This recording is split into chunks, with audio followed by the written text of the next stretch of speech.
there's been a lot of talk about the grid failing and a blackout, loss of electricity, which also could mean the loss of running water because the water pumps are run by electricity.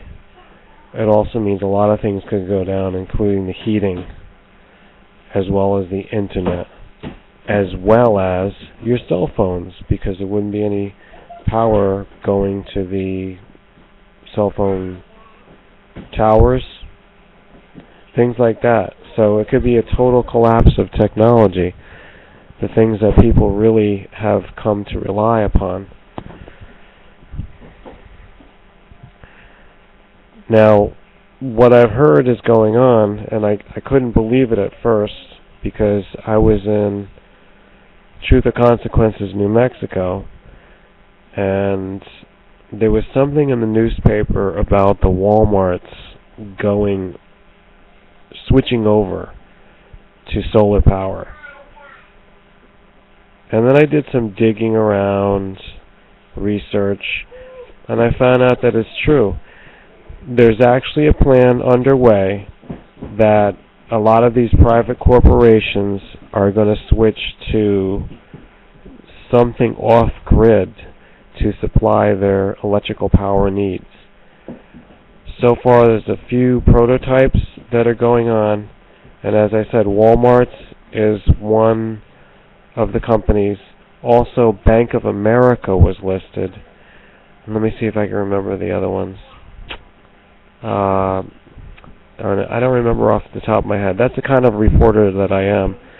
But I just want to say that this is probably a move in the right direction, because they're going to go to cleaner sources of energy, probably more efficient sources, and it's sending a little scare into the electric power industry, which includes the oil industry. So they better shape up. They better do the right thing. A lot of these other companies are finding out that it's not reliable to just be connected to the grid, and that's their only plan. So if the grid fails, they're SOL.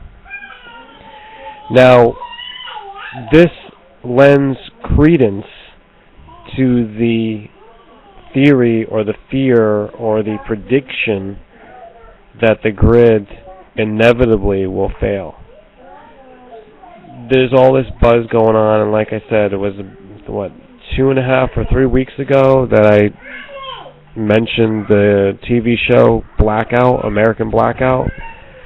I think they're just getting ready. You know, the government knows, the system knows, society is knowing it, we're apprehensive. It's this whole culture of prepping, this doomsday culture. But I have to say, other than putting a shadow of a doubt on it and saying that this is just paranoia, or maybe, just a government psyop, maybe it's just like this inevitable phase that we have to go through. And maybe it's just wise and practical to prepare for the end of civilization as we know it. At least don't rely on it. Civilization could turn to barbarism. We may have to just turn to nature and simplicity. And if you don't know about it, if you haven't thought about doing it, then you're not going to be prepared. And you'll probably be